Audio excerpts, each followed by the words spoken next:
Dia ambil gambar jemaah yang terbang dengan syarikat ABC ni. Lepas tu dia beritahu kata, inilah jemaah yang telah mendapat umrah percuma. Oh. Padahal gambar tu gambar orang pergi umrah biasa. Tapi dia kata ni gambar jemaah yang telah mendapat umrah percuma. Orang bila dengar percuma je berebut. Betul. Saya tengok orang komen macam mana dapat umrah percuma, macam mana dapat umrah percuma. Saya nak beritahu kau, Dek, tak ada orang nak bagi umrah percuma. Assalamualaikum, saya Hajah Hafizah binti Daud. Berpengalaman lebih 15 tahun dalam urusan jemaah umrah. Jadi dengan pengalaman setahun menguruskan lebih daripada 40,000 jemaah, umrah ni bukanlah satu pengurusan yang mudah. Bukan satu pengurusan yang straightforward. Jadi banyak ujian, banyak masalah yang kita hadapi, sama ada kita sebagai seorang jemaah ataupun kita berada di pihak pengurusan. Tetapi setiap masalah tu ada solusinya. Jadi saya akan membantu tuan-tuan dan puan-puan penonton untuk sama-sama mendapatkan apakah solusi bagi setiap masalah yang kita hadapi dalam bidang umrah ini. Solusi, umrah langkah kau cari. Podcast ni ada buat kau berseri. Bukan jalan pintas, di jalan yang nyata. Ikhlas kami kongsi dari jiwa ke kata.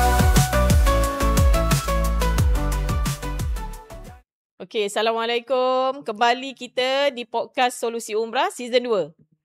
Lama dah kita tak bersiaran. Berabuk dah studio. Baik, Alhamdulillah, kita subscriber podcast Solusi Umrah ada 8,000 lebih. Jadi bantu saya untuk sampaikan maklumat, untuk sharing podcast kita ni kepada kawan-kawan kat luar supaya kita dapat naikkan subscriber kita. Dalam masa yang sama kita dapat sampaikan banyak maklumat tentang umrah. Baik, bagi tuan-tuan dan perempuan yang kat luar tak pernah lagi tengok podcast Solusi Umrah, boleh tengok season 1 kita ada 34 episod. Dalam episod tu macam-macam kita sharing, macam-macam kita kongsikan kepada jemaah, kita panggil jemputan. Jadi boleh tengok 3 rating tertinggi episod dalam season 1 adalah episod 24 Umrah Tanpa Jiwa. Boleh tengok episod Umrah Tanpa Jiwa. Dan juga episod 26 tips berdoa di Tanah Haram, serta episod 17 ragam jemaah umrah dan haji. Jadi macam-macam info kita dapat daripada jemaah yang saya jumpa dekat Mekah, dekat Madinah. Mereka kata podcast yang kami buat tentang solusi umrah ni, sharing-sharing tu sangat memberi manfaat. Mereka ucap terima kasih. Malah ada yang tanya, Hajah bila nak buat season 2? Jadi Alhamdulillah, hari ni bermulanya episod 1 season 2. Season 2 ni kami nak bagi dalam 3 segmen lah. Segmen pertama kita akan membincangkan isu semasa. Kadang-kadang ada isu-isu viral kan. Jadi kita bincangkan lah. Kita nak tengok over ke tidak ni, sama ada netizen over ke ataupun mereka yang orang kata mencetuskan isu tu yang over. Yang keduanya kita akan bincang isu yang kita bangkitkan dalam episod tersebut, dan kemudian segmen ketiga kita akan bincangkan, kita akan berikan apakah solusinya. Berdasarkan pengalaman saya menguruskan jemaah lebih 15 tahun, setahun lebih 40,000 jemaah. Bidang umrah ni bukan satu bidang yang straightforward. Jadi kita nak kena sentiasa, kita kena up to date, kita kena kongsi supaya ramai jemaah atau bakal-bakal jemaah yang dapat ilmu yang manfaat, insyaAllah. Jadi hari ni saya tak bersendirian, saya bersama dengan Balkis. Kita akan berbincang tentang isu semasa dulu, Balkis. Okey, apa isu semasa yang sekarang ni orang tengah duk cerita-cerita ni? Okey. Ada banyak lah sebenarnya kan dalam dunia umrah ni. Kalau memang viral tu sentiasa ada kan. Tak boleh elak. Tak boleh elak. So salah satu je lah. Ada dua lah hari ni kita bincangkan lah, kita ulas sikit lah kan. Yang pertama ni, artikel ni berkaitan dengan individu ni. Ada seorang individu ni lah. Dia update lah. Okay, dia punya tajuk artikel dia macam ni. Individu kurang senang lihat jemaah ni on Strava ketika tawaf Kaabah. Lagi teruk sibuk pegang telefon buat live. So Strava ni, Haja tahu Strava ni apa? Tak tahu. Kita sikit. Rasa ramai je tak tahu ni. Apa Strava ni dia satu aplikasi lah. Satu aplikasi berkaitan dan kebanyakannya untuk anak muda mungkin tahulah apa tu aplikasi Strava. Strava ni satu apps yang biasanya digunakan untuk orang-orang yang aktif dalam sukan. Aktif dalam sukan kan. Dia sama tak macam yang ada pakai jam? Ya, pakai jam. Biasa kalau jam ataupun handphone lah biasanya.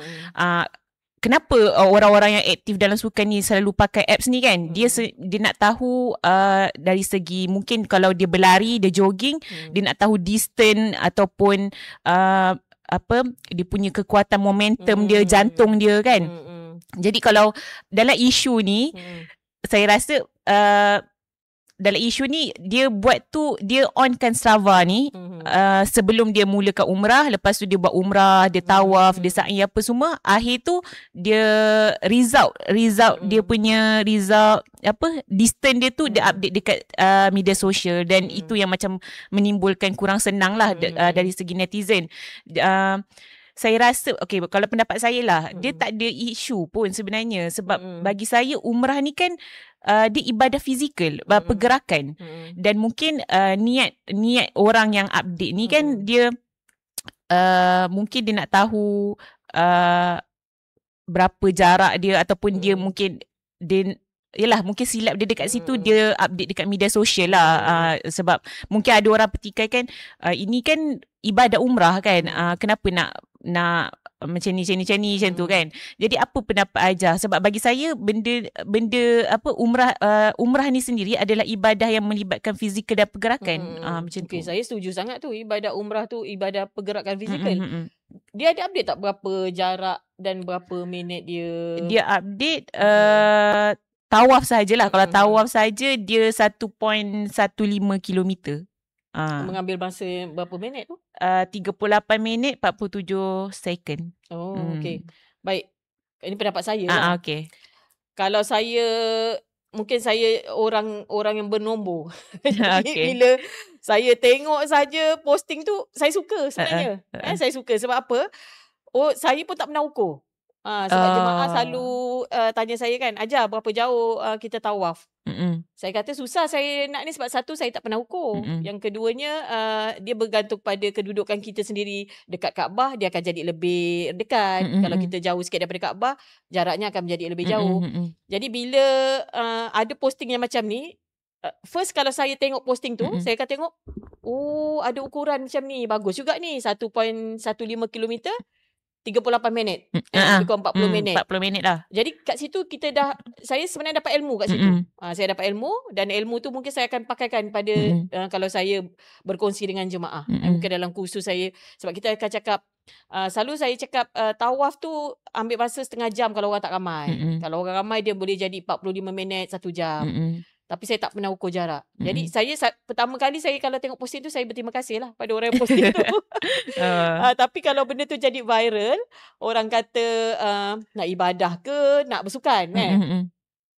Sebenarnya kalau kita lah kita tahu ibadah umrah, ibadah haji ni dia satu ibadah yang melibatkan pergerakan fizikal.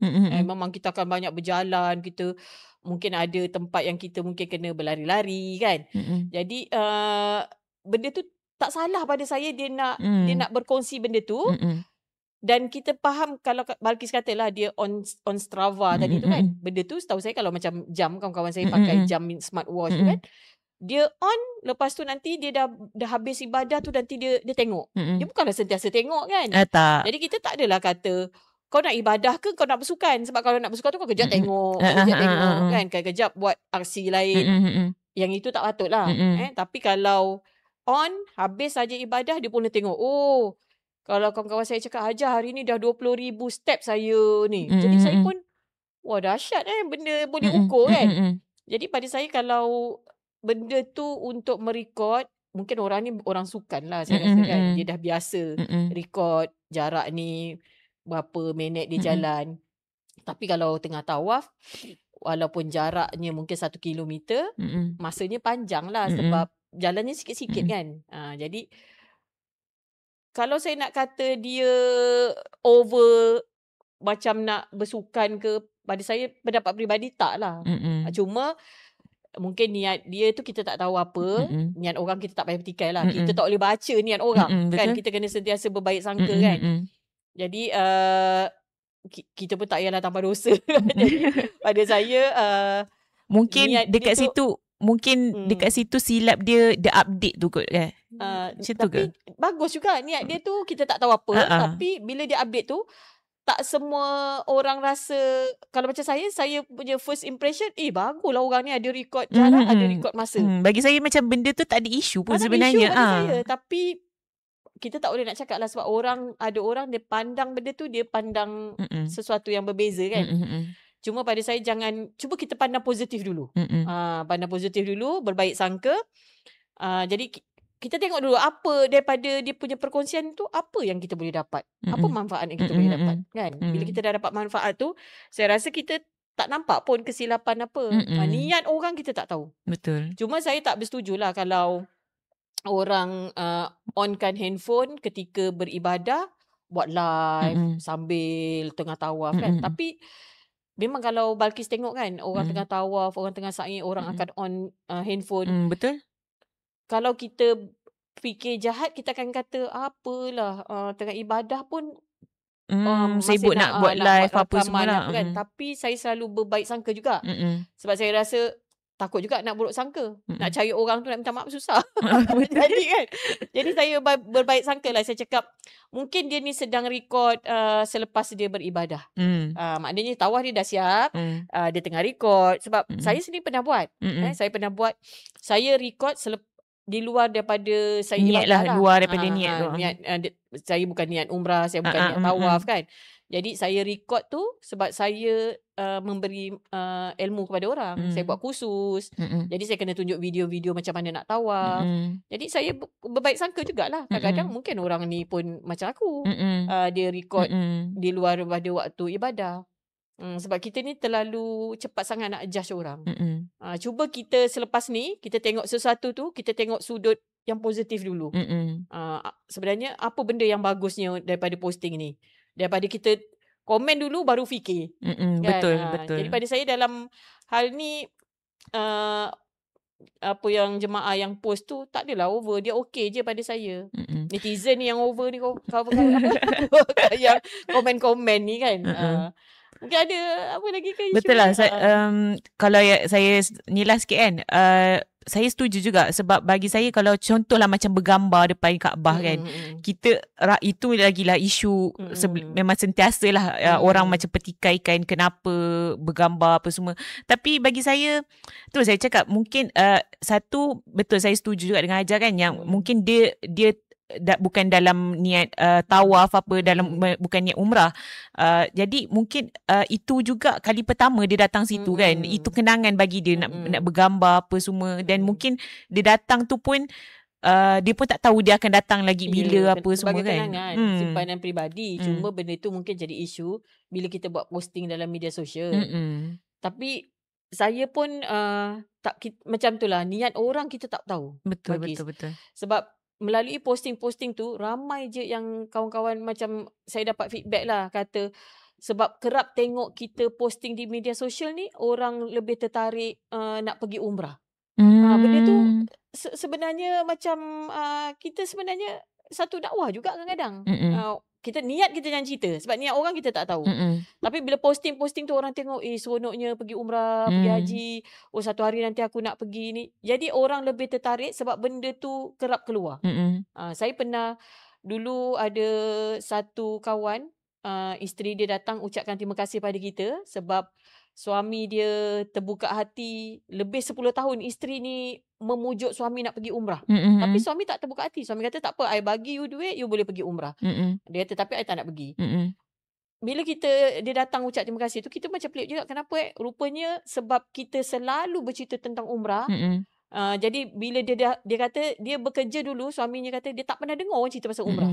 Jadi bila kita kerap cerita, kita kongsi, dengan izin Allah buka pintu hati dia, dia dapat terbuka hati nak pergi umrah. Jadi melalui posting-posting ni, kita tengok sudut positif dulu lah.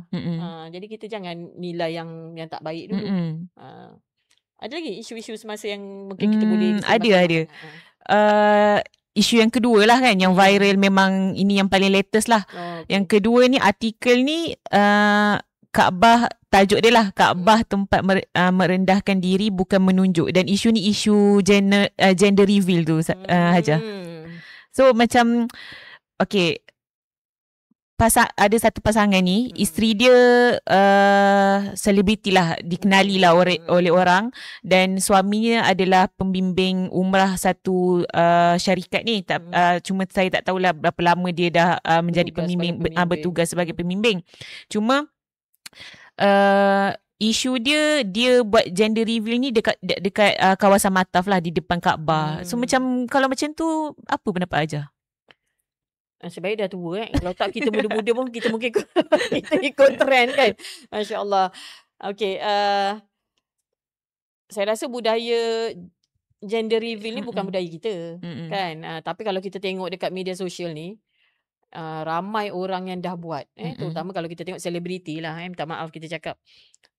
Saya pun tengok juga, macam-macam cara orang nak gender reveal ni kan. Cuma bila benda ni berlaku dekat tanah haram di hadapan Kaabah, saya rasa benda tu memang tak patut. Tak patut sebab adab lah. Adab. Kemudian kita tahu tempat beribadah. Kalau benda ni kita tak tangani, dia akan jadi satu trend. Semua orang akan buat sesuatu, semua dekat depan Kaabah. Bukan gender reveal aja.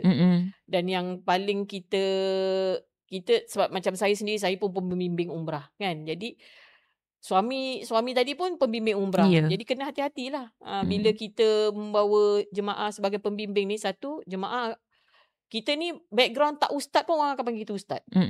Jadi bila tindakan kita sebagai pembimbing tu sendiri, kita kena hati-hati. Jadi benda ni pada saya tak patut lah. Dan jangan buat lagi. Dan saya tahu pun benda ni dah diambil tindakan kan. Jadi ambil iktibar lah kan. Kita ambil iktibar. Okay. Isu kita asyik cerita seorang ni kan. Jadi kita ni sebenarnya sorry nak tanya juga. Okay, yang isu viral yang kedua ni, Haja rasa over ke tak bila netizen macam kecam macam ni? Orang yang post tu over. Sebab apa? Dia telah membuat sesuatu yang di luar kebiasaan kan. Jadi tindakan dia tu sangat over lah. Dan netizen punya komen pada saya memang kena sesuai lah. Cuma netizen kita pun janganlah orang kata entam teruk sangat sebab mungkin dia terlalu excited kan. Dia mungkin telah berlaku kesilapan, dan saya dengar pun mereka dah buat permohonan maaf kan. Jadi kita maafkan lah kan. Siapa kita nak judge orang seteruk-seteruknya kan. Dan mereka pun dah diambil tindakan. Jadi jadikan iktibar lah benda ni. Okay lah. Baik. Okay Balkis, sekarang kita kan episod kita punya podcast Solusi Umrah season 2 ni, kita nak kongsi dengan jemaah lebih ramai lebih banyak info-info lah. Dan kalau ada masalah, apa dia punya solusinya. Jadi kan setiap tahun, kalau ikutlah pengalaman saya menguruskan jemaah lebih 40,000 setahun kan. Kita antara yang sama-sama mengurus lah, bukan saya seorang kan. Jadi masalah ni memang tak pernah habis. Sentiasa. Dan kita pun tahu setiap tahun kita akan dengar ada je kes jemaah kena tipu. Kan? Kalau kita tengok rekod tahun 2024, laporan menunjukkan lebih kurang 4.2 juta ringgit Malaysia. Ringgit Malaysia 4.2 juta yang melibatkan duit jemaah ni hilang, penipuan lah. Kena tipu. Jadi kalau tahun 2025 ni belum habis lagi. Tapi kalau kita tengok sampai Februari sahaja pun dah melibatkan 3 juta duit jemaah yang kena tipu. Jadi kalau kita tengok ni, kenapa jemaah-jemaah ni selalu kena tipu? Siapa yang selalu ditipu? Kan? Kalau saya tengok, mangsa-mangsanya lebih kepada orang-orang kampung, orang-orang yang berduit, kan? Orang pencen ada duit. Orang-orang yang mungkin orang kata buta IT, kan, yang tak berapa faham sangat tentang media sosial. Tapi tak jugalah Haja. Saya rasa macam saya tengok bila dah makin banyak isu-isu ni, saya tengok siapa-siapa pun boleh kena tipu Siapa-siapa lah. boleh orang cerdik pun kena. Ya. Okey, kita sebenarnya nak educate lah kan jemaah ni sebenarnya. Penipuan ni macam-macam sebenarnya. Kadang-kadang benda ni melibat kepada syarikat tak wujud, syarikatnya tak wujud. Lepas tu mungkin tawaran-tawaran yang orang kata tak logik akal. Daripada dulu orang datang, orang cakap kita, okey saya ada package umrah ni, kakak saya nak pergi. Dia kata bayar 3,500 je. Yang lain ni disponsor oleh orang-orang tertentu. Dekat situ sendiri kita tengok macam dah tak betul dah. Tapi orang tetap terpengaruh kan. Jadi kalau macam saya kan, saya pernah jugalah ada ni pengalaman saya sendiri. Tahun ni bulan puasa rasanya, masa tu saya nak berangkat ke umrah lah. Saya nak berangkat ke umrah, sampai dekat airport, kami tengah tunggu mutawif apa semua untuk urusan beg dan check in lah. Jadi masa tu kami nampaklah satu kumpulan jemaah, tapi bukan pergi dengan travel kami yang sekali dengan kami lah. Pergi dengan satu travel ni macam ada masalah lah. Macam bergaduh macam tu, macam marah-marah macam tu. Jadi saya tengok bila kita tengok grup tu kan, kita akan carilah siapa yang macam mungkin pakai vest ke, pembimbingnya macam tu kan, cari pegawainya. Tapi macam tak nampak dekat situ. Jadi bila dah bergaduh-gaduh tu, saya sembanglah dengan salah seorang daripada jemaah tu lah. Bila saya sembang-sembang, baru dapat tahu yang bila diorang ni sampai dekat sana, sampai dekat airport, dia tak tahu yang jumpa dekat, dia pergi dekat kaunter dan nama semua nama booking, nombor booking, nama 40 jemaah tu semua tak ada dalam sistem. Dan bila dia cerita, jemaah tu cerita, sampai sana wakil syarikat pun tak muncul. Macam tu. Jadi benda tu macam saya macam selama ni saya rasa macam penipuan ni mungkin dari segi online kan, dari segi mungkin bank in duit, macam hilang duit macam tu kan. Tapi benda ni macam jemaah terdampar dekat airport tu depan mata saya lah. Saya nampak benda tu. Jadi real, macam real, memang real lah benda ni. So macam mana kalau kita sebagai jemaah ni kan, kita nak tahu yang syarikat ni wujud ke tak wujud, macam tu. Macam mana aja? Sebenarnya daripada peringkat awal lagi kita dah boleh semak dah, Balkis. Benda ni mungkin jemaah ambil ringan kan. Dia sebenarnya kalau kita pergi ke website MOTAC, Ministry of Tourism, Arts and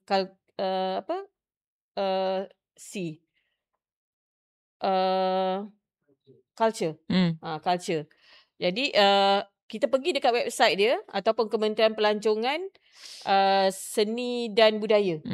Jadi kita pergi motac.com.my. Bila kita pergi dekat website ni, dia boleh keluar, dia akan ada bahagian semakan. Bila keluar bahagian semakan, kita boleh tengok dekat situ pengurusan syarikat pelancongan dalam kurungan umrah. Dekat situ bila kita klik, kita boleh type sebenarnya nama syarikat tu. Contoh syarikat ABC Travel. Bila kita type nama syarikat tu, dia automatik dia akan keluar senarai nama syarikat. Syarikat katalah ABC Travel, katalah syarikat tu ada 5 pejabat satu Malaysia yang telah mendaftar dengan Kementerian Pelancongan ni. Dia syarikat semua travel ni dia kena mendaftar dengan MOTAC. Itu wajib lah. Ada orang tanya, syarikat ni mendaftar tak dengan tabung haji? Tabung haji sendiri ada travel, namanya TH Travel. Dia pun kena mendaftar dengan MOTAC. Jadi travel ni bukan kena mendaftar dengan tabung haji. Tapi kena mendaftar dengan Kementerian Pelancongan. Oh betul lah, macam jemaah yang saya jumpa dekat airport tu, yang marah-marah tu, bila dia sebut bulan puasa dah tak ingat kan, dia sebut nama travel tu, memang saya pun tak pernah dengar lah. Tak biasa dengar pun. Dia orang kata syarikat ni macam cendawan tumbuh. Dia banyak sangat syarikat dan banyak nama. Kalau kita yang company besar-besar ni kita dah biasa dengar. Kadang-kadang company kecil-kecil ni kita tak pernah dengar. Betul. Jadi langkah yang pertama sekali kita semak lah. Kita pergi motek.com.my tadi, kita buat semakan, kita masukkan nama syarikat tu, dia akan keluar. Kalau syarikat tu dia ada satu je pejabat, dia akan keluar satu je lah. Ada alamatnya sekali. Oh, jumlah pejabat tu. Ya, jumlah pejabat tu akan keluar. Kalau kita type katalah company XYZ, kalau dia ada 50 pejabat, dia akan keluar semua 50 pejabat setiap siap dengan dia punya alamat sekali. Jadi kita tahu, company ni ada 50 pejabat. Dan benda tu saya dah buat semakan. Ada dua company yang sampai 50. 50 satu Malaysia. Jadi dekat situ kita dah tahu, company tak wujud. Kalau dah company tu tak wujud daripada awal, dah tak payahlah kita nak teruskan pergi umrah, buat pembayaran deposit ataupun pembayaran penuh apa seterusnya. Sebab kita dah tahu syarikat ni memang tak mendaftar pun dengan kementerian. Dekat situ daripada awal lagi kita dah boleh tulis sebenarnya. Macam baru-baru ni saya 2 hari lepas saya pergi Kuala Lumpur. Saya pergi Gombak. Saya nampak ada satu signboard tinggi naik. Nama company tu. Saya pun teruslah buka motek. Saya tengok kan company ni. Saya nak tengok. Company ni baru ke dah lama kan. Saya pun buka. Tak ada pun nama dia dalam motek. Cuma saya berbaik sangka lah. Saya kata mungkin dia dalam proses permohonan. Tapi signboard dah naik tinggi. Besar. Jadi benda tu boleh semak sebenarnya. Daripada peringkat awal. Jemaah sendiri boleh check sebenarnya. Boleh. Jemaah ni buka aja kita punya handphone tu kan. Google. Kita type je motek.com.my. Lepas tu bahagian semakkan. Lepas tu dia bahagian ejen pelancongan umrah. Masukkan je nama syarikat. Tapi kalau kita sebagai jemaah kan, contoh kan, kita dah nama dah keluar, lepas tu jumlah cawangan, contoh kalau ada 50 cawangan, patut alamat, benda tu kan secara online. Jadi macam mana juga kalau kita nak check syarikat tu dia strong ke tak, dia kuat ke tak, macam tu. Baik. Sebenarnya kalau kita tengok lah, kita dekat motek tadi kan, senarai motek.com.my kan, secara logik lah bagi company, kalau kita masukkan nama, keluar 50 bukan anak syarikat, dia punya pejabat. Kalau kita bagi cawangan lah kan, 50 cawangan. Berbanding dengan mungkin 1, mungkin 2. Secara logik kita tengok, lagi banyak company tu, lagi strong lah dia. Betul tak? Sebab apa? Bukan mudah motek sendiri nak keluarkan lesen. Kalau syarikat engkau ni tak bagus, tak kuat, engkau ni tak betul-betul company yang besar apa semua, dia takkan keluarkan lesen. Bila motek dah keluarkan lesen, bermakna company ni banyak, dia lebih kuat lah daripada company yang sikit. Kan? Tapi kita tak adalah kata company yang sikit ni tak strong. Dia mungkin dah lama, cuma dia tak membesar banyak ni. Tapi itu boleh kita tengok secara zahirnya lah. Company yang kalau dah banyak sangat dia punya cawangan secara logiknya ni, kita tengok macam tu. Kuat lah company ni kalau kita tengok. Daripada situ kita dah boleh tengok dah. So kalau macam kalau jemaah dah check apa semua, lepas tu dah yakin lah memang strong dah ni kan. Apa yang macam kalau kita mungkin saya tengok kan ramai je mungkin kali pertama, jemaah kali pertama ni nak pergi, dan yalah sebab isu umrah ni kan terlalu berleluasa sampai macam orang yang nak pergi umrah pun jadi takut kan. Mana yang betul, mana yang tak kan.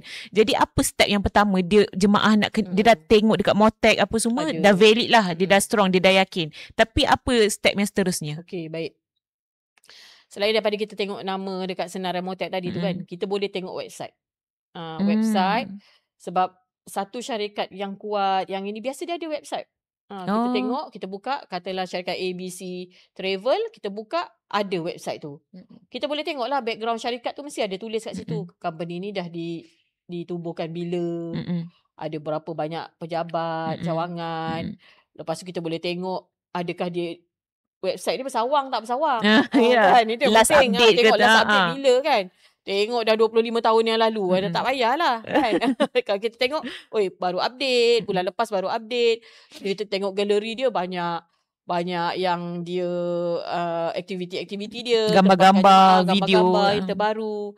Itu website. Yang keduanya, website ni memang evergreen lah. Benda ni memang tak orang kata trusted lah kalau ada website ni biasanya. Kemudian kita boleh tengok media sosial kan. Facebook, IG, TikTok, kalau benda ni dia company ni memang hidup betul, kita akan nampak banyak posting, banyak mungkin ada wakil dia buat live. Benda tu sentiasa perbaharui baru. Dekat situ kita dah boleh nampak trusted tak trusted. Tapi kalau media sosial ni kan, macam website, benda ni kan penipuan Alah, pun banyak juga kan. Macam sekarang boleh buat juga tu. orang boleh buat fake account apa semua. Betul. Benda ni kan mudah je sekarang. Macam mana tu? Okey, katalah kita tengok online ni kan macam Baki cakap lah. Nak tipu senang aja. Ya, Ambil betul. gambar orang lain tempek kan. Baru-baru ni kita tengok banyak syarikat buat aduan kata Declare lah. declare kata ada akaun palsu kan. Dia bagi tahu kata dia ambil gambar jemaah yang terbang dengan syarikat ABC ni, lepas tu dia beritahu kata inilah jemaah yang telah mendapat umrah percuma. Padahal gambar tu gambar orang pergi umrah biasa. Tapi dia kata ni gambar jemaah yang telah mendapat umrah percuma. Orang bila dengar percuma je berebut. Betul. Saya tengok orang komen macam mana dapat umrah percuma, Saya nak beritahu kau, dek, tak ada orang nak bagi umrah percuma. Kan?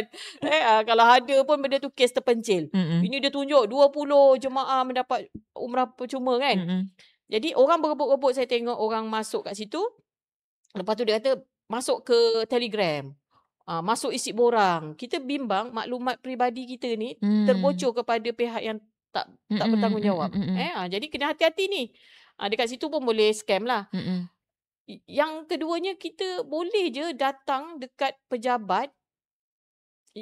Kalau dia kata dia ada pejabat kan, kita datang dekat pejabat fizikal dia tu. Kita datang kat situ, kita tengok. Datang tengok, signboard pun tak ada.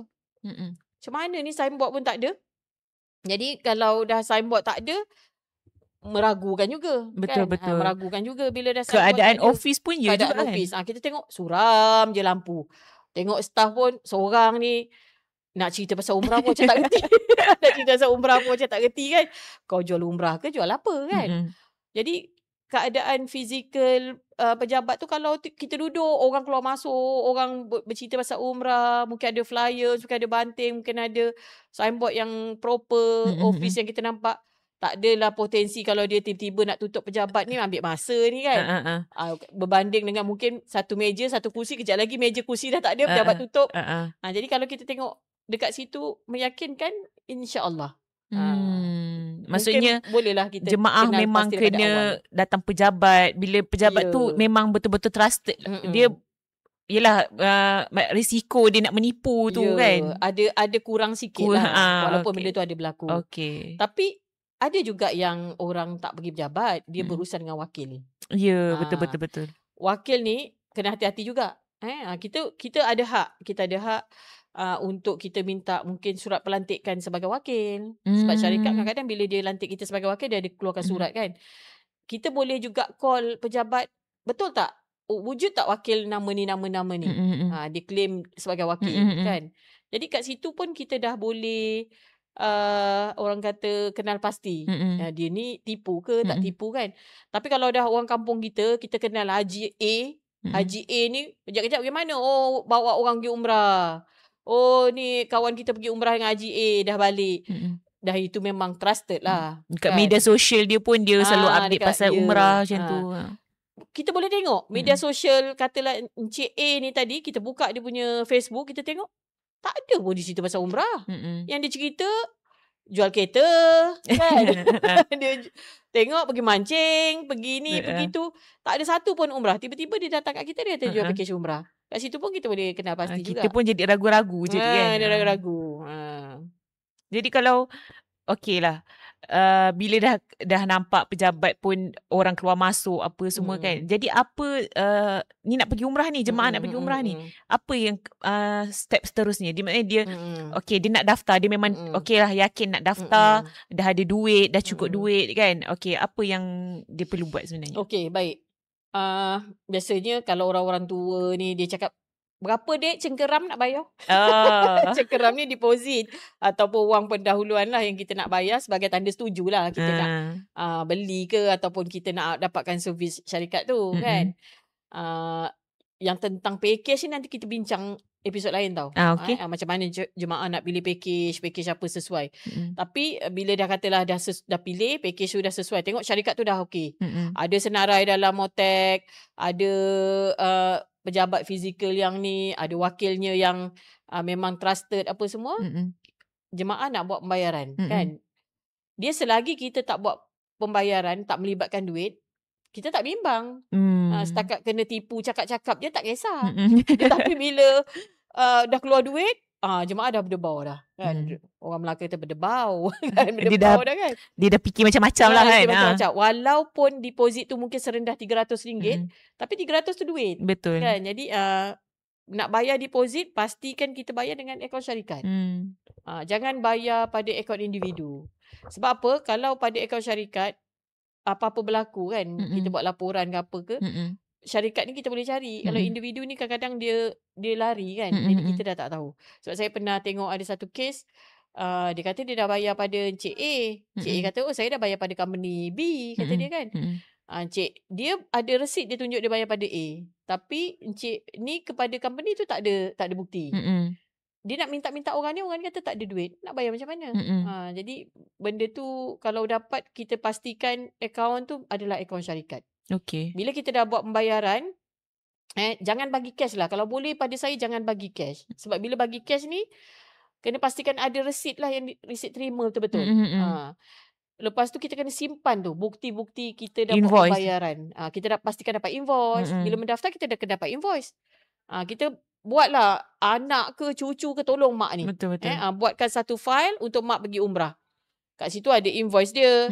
Kat situ ada dia punya resit pembayaran.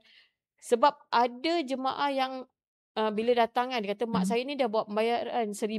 Bayar pada siapa? Bayar pada sepupu. Sepupu saya ni dia kata dia wakil syarikat ni. 1,000. Bila kita check nama dia tak ada dalam senarai. Kita tanya Acik, apa bukti Acik bayar duit pada orang tu? Bagi cash. Tak ada bukti. Nak minta bergaduh. Jadi benda ni jangan kita buat benda kerja yang tak ada record lah. Kalau ambil gambar pun sesuai kalau resit-resit tu pun. Resit ni sebenarnya kena ambil gambar, simpan dalam phone juga. Ataupun photostat. Sebab resit bank ni, slip bank tu kalau kita dah lama-lama dia akan hilang. Dia pudar kan? Dia hilang. Nanti tak ada bukti pula kan kita dah buat pembayaran kan. Kes pula mungkin pendaftaran tahun depan baru nak pergi umrah kan. Jadi kalau dapat photostat ataupun ambil gambar. Kena simpan bukti lah. Kemudian kalau kata kadang-kadang ada tiba-tiba je dia minta terus full payment. Jemaah pun kata ni tipu ke? Sebab tiba-tiba je minta full payment 10,000 ni. Baru je nak daftar. Kena tengok juga. Sebab kadang-kadang syarikat ni awak nak pergi umrah tu 2 bulan lagi. Ada syarikat dia akan minta 2 bulan. Ada yang minta sebulan kan. Jadi bila dah sampai masa memang akan minta full payment lah. Janganlah kata semua scam. Kadang-kadang tak scam juga. Ya betul lah.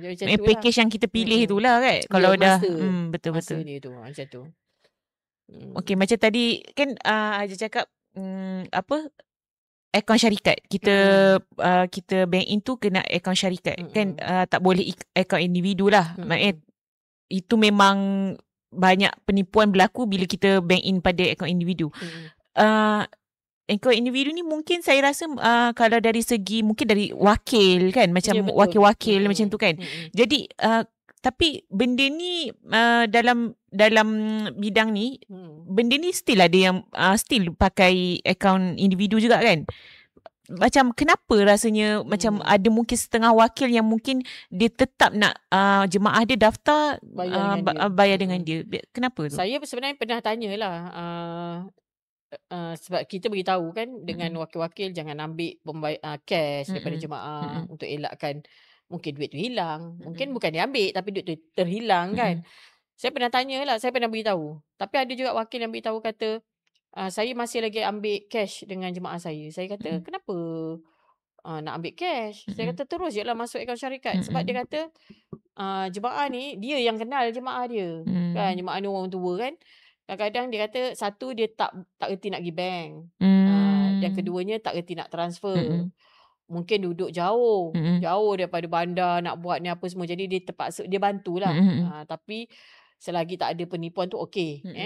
Jadi bila dia ambil cash tu, satu lagi dia kata makcik ni excited nak pergi. Tapi nanti bila dia dah bagi kita duit, dia dah daftar, tiba-tiba anak dia kata, mak tak payahlah pergi. Ni nanti mak kena tipu ni, gini, batalkan. Mak nanti ikut orang aja. Jadi mak dia ni nak minta balik duit. Jadi dia kata, duit ni saya hold dulu sampai betul-betul tak ada masalah, baru saya transfer ke akaun syarikat, kata dia. Jadi kalau jemaah ni tak jadi sehari 2 hari tu, saya boleh pulang duit. Jadi pun ada sebab lah dia orang buat. Cuma kita memang tak galakkan. Sebab apa? Umrah ni kalau 10,000, jemaah 20 orang, 30 orang, bayangkan. Ya, dia menggunakan jumlah yang besar kan. Dia bukannya berapa ringgit, RM2, RM3 kan. Dia sangat bahayalah. Saya pernah dulu jemaah datang bawa cash masa awal-awal saya penglibatan saya dalam bidang ni. Saya pernah bawa bank lebih 100,000 cash. Kena marah dengan orang bank. Kena marah dengan orang bank. Satu orang bank kata, ajar ni satu bawa duit banyak-banyak. Siapa escort? Tak ada. Kita sorang-sorang kepit je handbag tu kan, pergi bank kan. Yang keduanya, Kenapa masa tu pakai cash? Ataupun masa zaman tu masih ambil cash. Oh. Belum popular sangat bank-bank transfer. Oh, okay. Kemudian satu safety saya sendiri kan. Yang keduanya bank tu marah. Sebab apa? Dia kena check satu-satu duit tu. Palsu tak palsu. Jadi dia kena check bawah mesin tu kan satu-satu. Jadi saya kena duduk kat dalam satu bilik tu berdua dengan dia pergi check. Jadi dia marah kan. Ambil masa pula. Ambil masa. Jadi bila kata kita jumpa duit palsu, kita nak pulang pada siapa? Kita pun tak tahu jemaah mana yang jemaah mana satu jemaah mana satu yang bawa duit palsu, kita pula kena ganti kan. Jadi banyak benda tak baik lah. Jadi sejak tu kita pun declare kita tak ambil cash. Macam tu. Macam Kalau bila dah daftar kan, kita dah letak duit tu kan, memang kebanyakannya jemaah dah mula macam fikir ni macam-macam lah bila dengan viralnya apa semua kan. Jadi kalau macam tu, selepas tu apa yang dia patut buat? Dia sebenarnya kalau kita boleh tengok lah, kita kena sentiasa follow up dengan wakil ataupun dengan pejabat kan. Kita kena follow up apa nak selepas ni apa. Mestilah dia mesti ada turutan. Bila dah nak pergi mesti ada kursus kan. Mesti mungkin ada pengambilan beg.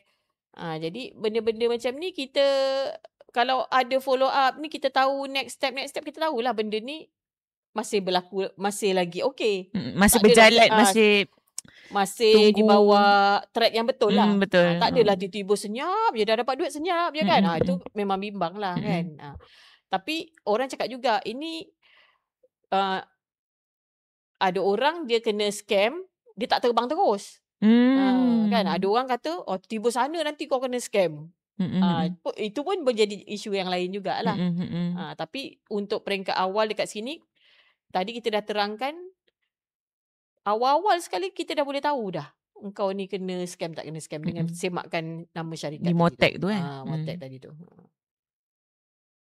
Jadi nanti kita akan share juga kan macam mana nak pemilihan package bagi jemaah apa semua untuk episod yang seterusnya. Episod seterusnya lah. Okey, berbalik pada isu orang kata dekat sini tak kena scam, dekat sana kena scam. Okey. Kita nak beritahu yang kalau kita dah terbang tu dah alhamdulillah lah, maknanya kita tak kena scam lah, duit kita selamat lah kan. Kita dah bayar 10,000, kita terbang. Tiba sana ada hotel, ada makan, ada apa, ada mutawif teman apa semua tu tak kena scam lah tu kan. Alhamdulillah lah. Tapi kalau orang kata nanti ada je banyak je scam dekat sana. Tak dapat hotel lah kan, tak dapat apa yang dijanjikan lah kan. Satu, kita memanglah tak boleh cakap dengan jemaah redha je kan. Jemaah marah kan. Tapi sebenarnya kena redha dulu Bagis. Kena redha dulu sebab apa? Syukur alhamdulillah sebab kita dah sampai kan. Duit kita yang 10,000 tadi tak kena scam. Betul. Sebab ramai je orang macam Balkis kata, pengalaman Balkis menghadap jemaah dekat airport lagi dah tak terbang. Betul. Jadi alhamdulillah dululah redha dulu. Marah orang kita cakap redha kan. Tapi benda tu betul lah kan. Bila kita redha, kita sebab tenang. Bila kita tak redha, kita beremosi, kita bertindak tu tak waras lah. Betul. Bila kita redha, okey ya Allah terima kasih sebab dah sampai kan. Okey, tengok dah sampai, naik kapal terbang dah sampai Mekah, sampai Madinah. Yang tak dapatnya apa? Oh, hotel ni satu je. Daripada banyak tu, satu je yang mungkin tak dapat apa yang seperti dijanjikan ataupun yang dijual kan. Kita kena tengok juga sebenarnya. Adakah perubahan tu memang dirancang atau perubahan tu secara tiba-tiba? Boleh nampak. Benda tu boleh nampak. Sebab tu saya cakap dekat 15 tahun saya menguruskan jemaah umrah ni, kita tengok sampai bila-bila pun dia takkan jadi perfect. Maksudnya kalau contoh travel susun A sampai A, B, C nak step-step macam ni, hasilnya takkan sama. Ada yang jadi, ada yang tak jadi. Apa yang macam mungkin poin-poin dia macam yang terganggu tu? Okay. Satu, kita kena tahu kita melibatkan banyak pihak. Kita bila buat umrah ni dia melibatkan banyak pihak. Satu, kita dapat jemaah lah kan. Kita cari jemaah, kita dapat jemaah. Ada orangnya. Yang keduanya, kita akan melibatkan dengan pihak airline. Kita ada pihak ketiga. Kemudian kita ada pihak Saudi sana, Mekah, Madinah, hotel. Kita ada pihak ketiga juga, visa. Jadi bila salah satu ni dia nak dapatkan semuanya mesti selari, lancar, hotelnya lancar, kapal terbangnya lancar, visanya lancar tu, kadang-kadang jadi, kadang-kadang tak jadi. Sebab apa benda ni dia tertakluk kepada perubahan yang tiba-tiba. Contoh macam sekarang ni kita tahu kan sekarang musim sejuk. Musim sejuk, masuk Rejab dah kan. Demand orang nak pergi tu kan. Demand tinggi. Lepas tu dengan cuti sekolah, Malaysia cuti sekolah, Arab cuti sekolah, mungkin negara lain cuti sekolah kan. Faktor yang tiba-tiba dia memang cuti sekolah kita dah tahu setiap tahun. Tapi permintaan yang tinggi dia boleh membuatkan hotel tu tak cukup. Sebab apa? Hotel tu berubah. Jadi macam ni lah, kalau maksudnya kalau kan kita banyak pihak kan, hotel, visa, apa airline apa. Jadi bila satu terganggu, semua terganggu kan? Dia akan terganggu. Contoh kita nak terbangkan jemaah, tiba-tiba je tak penuh. Kapal tak penuh. Kapal kalau tak penuh tak nak terbangkan jemaah. Rugi kan? Sebab dia akan pergi balik kan. Jadi bila dia tak nak terbangkan jemaah, mungkin dia minta tolong travel gabungkan jemaah kan. Bila gabungkan jemaah, okey, jemaah yang sikit ni kita gabungkan, kita pergi kepada satu tarikh. Okey, airline pun setuju tarikh ni. Jadi jemaah dekat sini, jemaah ni dah terbatal. Jemaah tak faham, jemaah kata suka-suka batalkan package. Padahal kalau kita tak batalkan package ni, airline tak terbangkan. Jadi kita terpaksa, kita bekerjasama, kena bekerjasama dengan pihak-pihak ni. Jadi bila kita dah berubah tarikh, tadi kan hotel kita dah susun mengikut tarikh-tarikh ni. Jadi bila dah batal ni, benda ni berubah. Hotel tu dia pun dah susun juga. Dan dia bukan layan kita orang Malaysia je. Dia bukan layan travel kita je. Dia layan satu dunia. Jadi kalau kita batal, kita nak masuk sini, dia kata dia dah ada orang check in waktu ni. Jadi benda tu boleh jadi berubah. Kalau berubah daripada awal, kita mungkin boleh sempat nak perbaiki. Tapi kalau berubah di saat akhir, kat sana pun kita tak sempat nak perbaiki. Tapi kita tengok company yang strong, company yang okey, dia takkan biarkan jemaah dia terbiar. Terbiar dekat airport kat sana, terbiar dekat tepi masjid. Kan kita tengok kan orang viral kan. Betul. Terdampar tepi-tepi masjid, terdampar dalam masjid, terdampar. Company ni dia akan usahakan untuk cari hotel emergency lah. Tapi hotel emergency pun kena faham, harga mesti tak sama. Maksudnya dekat sini company yang usahakan tu memang company tu tak menipu lah sebenarnya kan. Yang kalau terdampar, betul-betul terdampar tu, itulah yang menipu kan. Tak ada wakil. Lepas tu diviralkan, kerajaan kena ambil alih pula kan. Atau pihak-pihak tertentu kena selesaikan apa. Mungkin itu adalah kita kata. Maksudnya selagi kalau syarikat tu dia usahakan, mungkin tak dapat hotel yang seperti yang diminta, apa yang dibayar apa semua, tapi sekurang-kurangnya usaha syarikat tu ada nak selesaikan secepat mungkin, itu menunjukkan bukan penipuan lah apa sebenarnya kan. Sebab ada isu berbangkit semasa. Jadi kena selesaikan dengan sesuai apa yang ada semasa lah. Dan kita pun kena faham, kalau company besar, jemaahnya ramai, dia kena selesaikan masalah tu bukan masalah short term. Dia kena long term kan. Maknanya orang kata, saya tak dapat hotel A. Ada je hotel B kat sebelah ni kosong, tapi kenapa tak masuk kan? Bagi kita hotel jauh-jauh. dia mungkin boleh selesaikan masalah awak, masukkan awak dekat hotel B. Tapi dia ada banyak jemaah ni, beribu jemaah dia yang tak boleh masuk kat hotel tu. Jadi dia kena selesaikan untuk yang selesaikan pada grup yang besar. Dia kena cari satu hotel yang boleh masukkan semua jemaah dia. Jadi kita kena tengok syarikat tu. Yang penting syarikat tu selesaikan. Jemaah ada hotel, jemaah ada tempat penginapan. Bila jauh, kita kena tengoklah. Okey, jauh daripada masjid. Apa jalan penyelesaian untuk jemaah pergi masjid? Yang penting masa ni, saya tengok pembimbing umrah kena sama-sama dengan jemaah lah. Jangan tinggalkan jemaah. Dan bila benda tu berlaku sikit-sikit tu, itu biasa sebenarnya. Saya dah menguruskan jemaah ni, saya tengok benda ni tak boleh perfect. Dan setiap tahun ada je masalah ni. Jadi pada saya, kalau dah sampai, ada perubahan sikit-sikit, syarikat dah usahakan jemaah tetap ada penginapan, jemaah tetap ada makan, jemaah tetap ada mutawif yang teman, balik apa semua, pada saya itu okey. Dia yang tak okey tu awal-awal dah tak terbang. Betul-betul. Kan, dia dia terdampar dekat airport tu pun sebenarnya dah tunjuk memang tak ni lah. Tapi jemaah kan selalu cakap, saya dah bayar tu, saya tak peduli tu masalah awak. Kan? Selalu orang cakap macam tu. Tak boleh. Umrah dan haji ni kita tetap kena, tak boleh pentingkan diri kita kata, saya dah beli macam ni, akad dah macam ni, ini penipuan. Sebab dia tak sama. Kita kata saya pergi negara lain okey je. Tak ada satu negara pun yang dapat uruskan jemaah seramai Arab Saudi macam tu. Apa yang dia buat tu, walaupun kita tengok sakit hati lah kadang-kadang, benda berubah-berubah kan.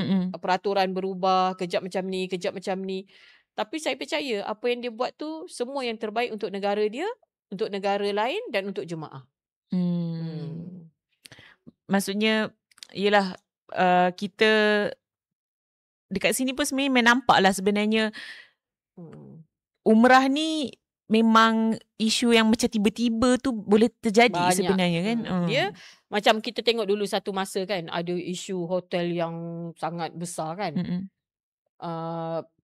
Perlawanan bola Qatar, kan? dunia dunia dekat Qatar tu. Itu benda yang kita tak jangka. Arab Saudi tiba-tiba kata, okey, orang yang pergi sana tu boleh dapat masuk buat umrah, visa percuma. Berebut orang masuk. Bila ada demand yang tinggi macam tu, hotel pun tekan harga. Dan hotel ni pun dia nak cari duit lebih kan. Benda ni dia tangan atas tangan, tangan atas tangan. Jadi benda ni boleh berubah dan kita terkena lah. Yang pada saya, apa tindakan syarikat tu? Sebab tu bagusnya kita pilih syarikat yang strong, yang kuat, yang ada financial backup yang bagus. Sebab apa? Bila berlaku sesuatu ni, dia terus okey, jemaah dia ni semua dapat masuk hotel ni walaupun jauh, tapi semua ada. Jemaah dia tak adalah. Saya sendiri pernah tengok macam mana jemaah masuk hotel Safwa, grup ni daripada travel lain lah kan, masuk hotel Safwa, tak ada bilik, tarik beg, tarik jalan. Saya pun tak tahu dia tarik beg tu dekat jemaah yang tarik beg. Ya. Nak pergi ke mana kita pun tak tahu. Tapi kita tak boleh kata company tu menipu sebab mungkin dah booking, tapi dia boleh jual bilik-bilik tu pada orang lain apa semua kan. Dan bisnes ni bukan straightforward. Dia memang ada benda yang kita tak boleh kawal. Tapi tak semua orang faham. Cuma kita boleh selesaikan. Tapi mungkin ada tindak-tindakan jemaah yang seterusnya apa benda tu, dia boleh lah. Nanti adalah hak-hak dia orang kan.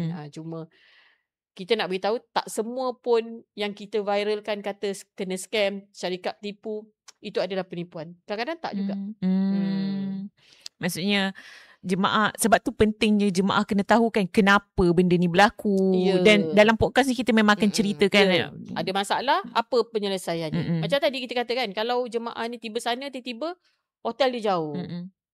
Bila hotel jauh, maknanya macam mana dia nak pergi masjid kan. Jadi adalah jalan penyelesaian dia macam mana nak pergi masjid. Mungkin syarikat kena siapkan bas. Mungkin ada mutawif kena sama-sama bantu dengan jemaah macam mana pergerakan. Berkongsi sama-sama transport. Ataupun mungkin makan. Makan bila dah bertukar hotel. Mungkin catering dah tak ada kan. Tindakan mutawifnya macam mana nak dapatkan makan supaya jemaahnya ada makan. Jadi pada saya, dia takkan perfect. Dia sikit-sikit tu akan ada masalah. Tapi yang macam mana tangani masalah tu supaya tak berlarutan. Itu yang penting lah pada saya. Jadi sesuatu tu jangan cepat sangat kita viralkan. Betul. Sebab kadang-kadang benda tu bukan kehendak syarikat.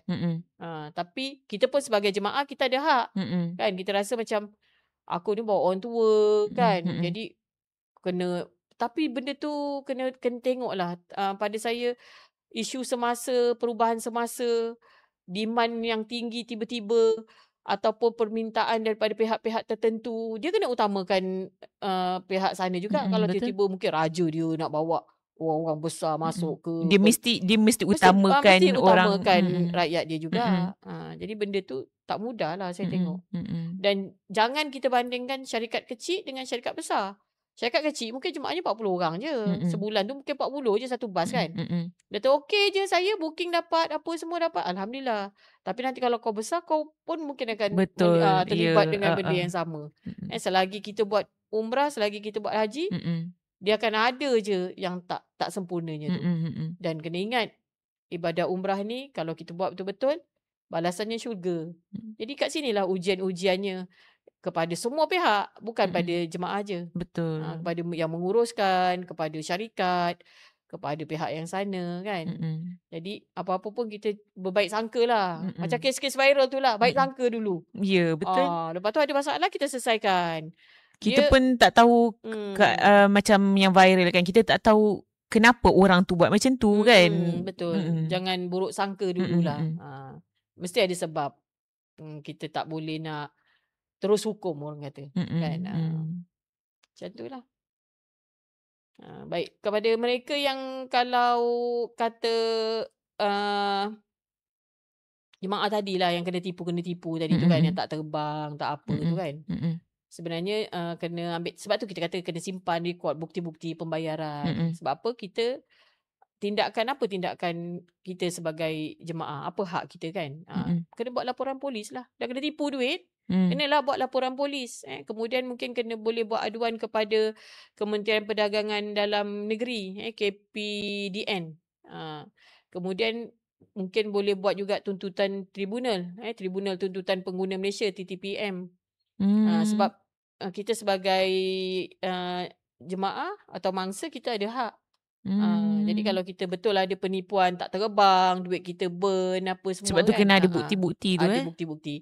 Tapi kalau macam saya tengoklah pengalaman, kalau macam hotel berubah, hotel tu sepatutnya janjikan A dapat B, jemaah naik tribunal kan. Dia kadang-kadang kita tengok tribunal ni dia sepatutnya menyebelahi jemaah lah, ataupun pengguna. Tapi kadang-kadang pun bila kita sebagai syarikat kita terangkan apa isunya kan, kita tunjukkan bukti-buktinya semua ni, kadang-kadang jemaah tak dapat pun tuntutan apa-apa. Sebab apa, dah dapat terbang. Saya tengok ada je kes yang ada yang dapat, ada yang tak.